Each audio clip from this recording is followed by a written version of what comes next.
Amazing Fantasy 15 was released on Veve on Monday, and with 10k editions, the most expensive comic book in the world, there was a lot of interest behind it. The market for this comic has continued to boom. So today we're going to discuss the success of this comic, whether or not the marketing behind it was a failure or it was intentionally done to support the users who have been through thick and thin with Veve from the get-go. So let's get started. Come on everyone, my name is Andy and I appreciate you taking some time out of your day to come watch this video on the channel. Just before we get started, if you are enjoying the content and you want to support me further, you can hit a subscribe button. If you want to support me further than that, you can join the membership. With Amazing Fantasy 15 being the most expensive comic book in the world in the physical version and a 9.8 grading selling for $3.6 million last year, it's no wonder that there was a ton of hype surrounding this. In the 60th anniversary of Spider-Man and also a year of Marvel and Spider-Man's release on Veve itself. So there was so much behind this drop and there was so much hype within the closed community that we have within Veve. All the YouTubers were talking about it, people on Twitter were talking about it constantly, and then of course there was a ton of hype leading up to it after it had got announced. So this drop was bound to be successful, and I actually had no idea roughly what prices these would actually sit at. I believed at the start the common would sit at about 300 to 350, which in hindsight I was right to a sense, but you probably couldn't really get them for 300 to 350. That was quite challenging to do so. And with the secret rare, I did get quite close with the guesses that I was talking with a few people sitting at around 25k. I understand it's around 15k now, but in the beginning there were a few sales that I saw round about that price or what it looked like anyway. But with this, I had really no idea how to truly judge it, and with 10k editions, 50,000 less than what Marvel's Comic 1, Fantastic Four, Journey of Mystery had when they had first initially released comic books, it was again more challenging to judge because the likes of Kang had the 10k editions and isn't actually that popular of a character. In the world of sort of movies right now, I believe Marvel are going to be moving into that. Right here, this is basically the grail of all grails. Market done what any market obviously does when it's something like this. We've talked about this tons of times, but we've got a little bit of a recap. You've got the flippers who come in right away.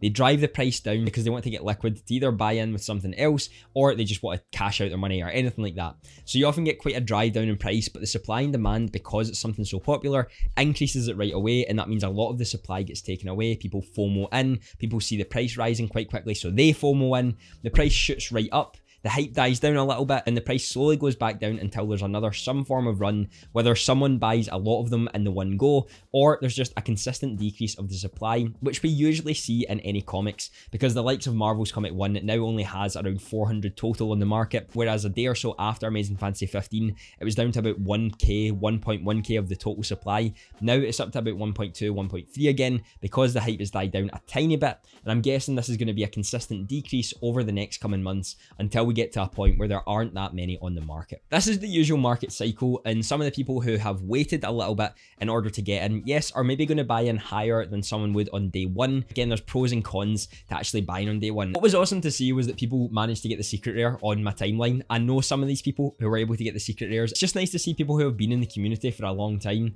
getting these secret rares and getting these life-changing stuff. I mean, you're paying 20 gems for something that you can then sell on for 15k. That's going to help a lot of people out, and Veve having the opportunity to do that and the ability to cash out is something that is really incredible to see, and they should be really proud of that sort of push forward and offer of changing someone's life just with the click of a button for that time frame. What about me for the drop? What did I do? How did I sort of play my cards? Because obviously it's always interesting to hear different opinions and different points of view. Talked about the hype and how things die down and all that sort of stuff after a few days, but I decided to take a little bit of a risk, and I know that success can happen over a good few months. On the first day I didn't manage to pull the drop, so I had to go straight to the market. And I know it was a little bit of a risky play, but I chose to buy one at around 350. So I got in at that entry point as I saw that it was quickly going up, and I was seeing if I could maybe get some profit in a couple hours if the supply was to continue to go down. I actually managed to pull an ultra rare for 1.8k at the time, which shot up to about 3k, but I believe it's back down to around about that price right now. Either way, I'm quite happy I actually managed to get that. And then after, I did purchase another one on a common for 440. Now the next morning I was up at just my usual time, and it was 6 in the morning, so a lot of people in America by that point are actually going to be in bed, and a lot of Europeans aren't also going to be up at that time. So that's when I decided to sell, as I know the market is often quite high at that point because there are not as many sellers on the market, and it was costing around 660 for that comic. So I decided to sell one of the comics at that and then purchase a sub 500 at 1.5k. Now the reason behind this is because that Marvel's Comic 1 has 60,000 editions with 48,000 being commons. Now between the 500 and 1,000 mark for the mints, which is roughly about where that starts, the cheapest is about about 1.7 to 1.8k, depending on what you're actually purchasing. Now, when we looked at Amazing Fantasy 15 with 10k editions and only 6k commons, between 180-ish and 700 mints, the cheapest was about 1.7 to 1.8k as well. Now, that might be a little bit different too, but that was a risk I was willing to take, because with Marvel's Comic 1 being that price, at that amount of editions that were happening at the time, I think this Amazing Fantasy 15 with the sub 500s could truly be something significant and price-wise in the future. Now, of course, I could be wrong with that. That's just one of the ways that I was looking at it and one of the ways I was purchasing into it. Again, Marvel's Comic 1 was the first ever Marvel's comic book that they've ever released, and still one of the most expensive, as well as the first one Veve had ever released. So I know the significance is big on that. But Amazing Fantasy 15 is the grail of all grails, and that's why I decided to make that decision. Supply is going to lower consistently over the next few months, and it's going to be really interesting to see how many people actually purchase this, because Amazing Fantasy 15 being the grail of all grails is something that probably everyone would want just in general. It's not something you're going to need in your life, but it's one of those wants and desires of like, I have the most expensive comic book in the world. Now, the physical version is going to be out of reach for the majority of people. So having the opportunity to actually license Marvel digital first time on the blockchain of Amazing Fantasy 15 probably is significant to some people. And for someone like me who hadn't read any comic books in my life until I actually got onto Veve, I actually need to read Amazing Fantasy 15, but it's something that actually means something to me. As a collector and trying to now become a collector, this is something that is quite important and something that I'm really proud to actually have. Again, some people are going to think different on that front. Some people are not really going to care. Some physical comic collectors are going to hate Veve for actually releasing this. To me, it's something that I'm really going to cherish, as I have the ability to have Marvel's first ever Spider-Man comic book that is the most expensive comic book in the physical world as of right now. Let's now move on to some of the things that I wanted to discuss, and I've talked about this with a few people on Twitter, and I'm really curious to hear your opinions on it and your understandings behind it, because this is how we come to the best judgment. You know, we hear other people's opinions, we try to come to our own best conclusion. Now, there wasn't much marketing for Amazing Fantasy 15. We had the Marvel booth, but that didn't announce anything when it came to Comic-Con and Amazing Fantasy 15, so that actually wasn't a part of it. All we had was the celebration of the 60 years, and this was what was to come. It was showing you the video, you can see it on the screen right now, about what was actually happening, the 60 years to celebrate. Amazing Fantasy 15 was coming. Then we just got the usual stuff, the Medium article, then take a closer look. We didn't actually have anything else when it came to the marketing side of Amazing Fantasy 15. And if we look at the wallets and the number of active wallets from VeveFox, we can see that there aren't actually that many wallets being active anymore. Significantly lower than they were in January, Disney time in November, and that sort of stuff. Of course, understand there was bot accounts and all that, and there probably still is to this day, and there will be a lot lower now, but it is interesting to see that there was no real push for any form of marketing within the front of the most expensive comic book in the world, Spider-Man's 60th year anniversary, 1 year on Veve with Marvel and their partnership. It just seemed like the stars did align really, really well for this marketing. So let's discuss that a little bit more, maybe the reasons behind it, and then maybe some of the things that I would have done or would have liked to have seen if this was the case. I also found out from a few friends that there's no real publishing site that actually gets sent this information. You know, sometimes these publishers get sent that Disney's coming to Veve, you can publish this on your website to expose it a little bit more to their audiences.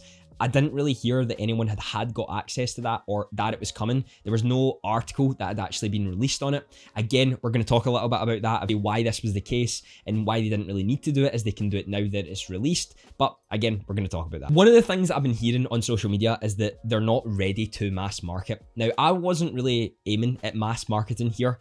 I'm not aiming at something that is, you're paying millions and millions of dollars to mass market that. You know, you're paying Logan Paul or you're paying someone massive in the comic book world to actually promote this in their way, because I agree there's certain things that need to be in place for Veve to actually be solidified as a strong foundational app and working exceptionally well, and it looks really good and all that sort of stuff, because there's a lot of ways to go with that. However, I don't agree in the sense that it's not ready to be marketed, because Disney marketed the golden moments and the app was horrendous. Homer and Bartstrop was disgraceful when it came to that, and I'm sure a lot of people actually left the app because of it. Now, it was a third-party reasoning as to why the servers were kind of crashing because of the amount of active users on there, but even at that, people aren't going to look into the depths of why it's happening. They just know app's not working, I don't like app, I'm leaving. And the same with the Marvel booth at Comic-Con. We literally just had advertisement booth for Veve itself. To say we're not ready for marketing, I don't personally agree with.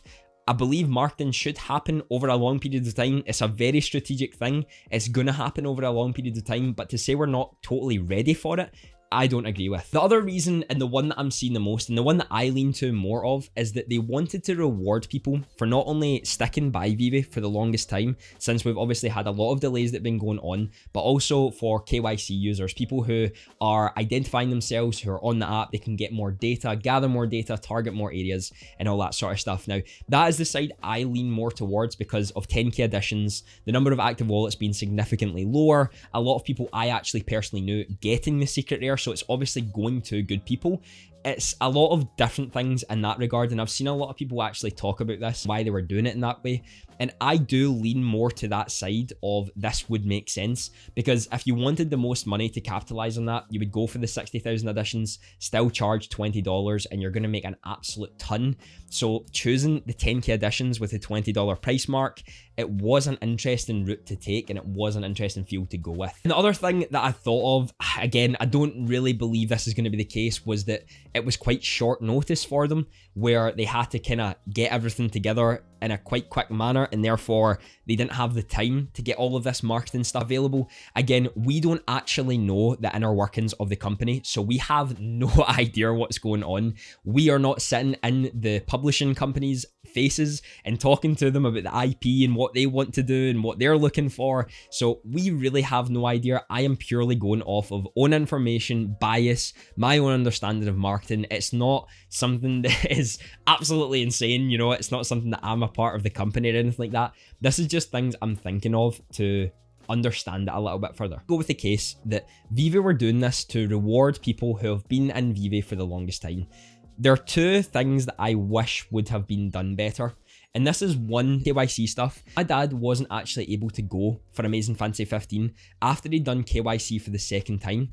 And this is because they hadn't got back to him after him doing it. He had done it a little bit late, which granted, I know that is his fault. He still gave himself about a week and a half before Amazing Fantasy 15 to actually do the KYC. And it failed the first time. We done the exact same thing the second time, and it did pass this time, but he didn't get past KYC until a day after Amazing Fantasy 15 had happened. So I get it. There's going to be problems. There's going to be a lot of tickets. There's going to be a lot of people rushing to do KYC for Amazing Fantasy 15 that might have not been able to get it. Still think him doing it for the second time and only being one area that needed to be looked at, it could have been passed through, and that might have happened to a few people, which could have been disappointing to those users. I know my dad was disappointed that he wasn't able to even go for it because he was really enjoying going for the comics. It's a little bit interesting to see that dynamic and how that worked and how that sort of all played out. Again, it's probably not all in Veve's control with the KYC actually being done, but it was interesting to see nonetheless. Second one, if we're rolling on the basis that they're doing this to reward people who have been in Veve for the longest time, hence the 10k additions, the edition run,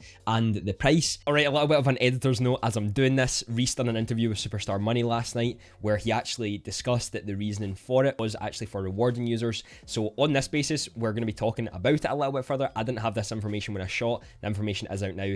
Alex would be the better one to talk to, as he'd said, but just wanted to keep you updated on that. Then I still wanted to see a little bit of story behind the comic. A little bit of story behind it. Imagine a 3 or 4 minute video, right, where they're talking to maybe some of the people they've worked with in Marvel. They're talking to David about the significance of the comic. They've got a little clip from Stan Lee talking about Spider-Man himself, the year in partnership of Veve. Imagine just a little mini video, 3 minutes long, where they're talking about the significance of Spider-Man, the character himself, the significance of Amazing Fantasy 15, why they're celebrating the 60th anniversary, why they're celebrating the first anniversary of Marvel being on Veve.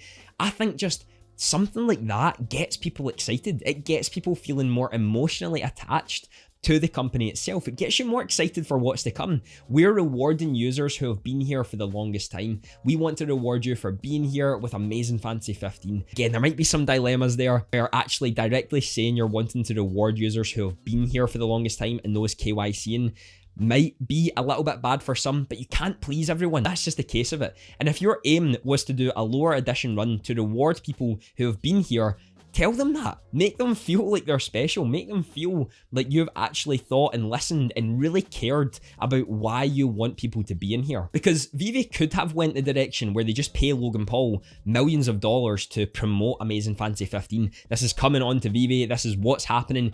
Get on that. Download it. KYC. You're going to be able to go for it. And I'm guessing none of us who have been here for the longest time would have even got it. Still didn't get it. And I've KYC'd and all that sort of stuff. I've been in Veve since April of last year. So to me, I do feel even if you were targeting the closed Veve ecosystem because it wasn't sent to publishers and all that sort of stuff to actually get the word out, then a story behind it would have been amazing. And then you can post that in all your social medias. You can now market that even further to the user base about what you're moving forward with, that you've got Amazing Fantasy 15 on the app, how it's sold out so quickly, the prices of it, the level of dedication people are going to completing the set. And then once we've got comics and the vaults and all that sort of stuff, you can show it off.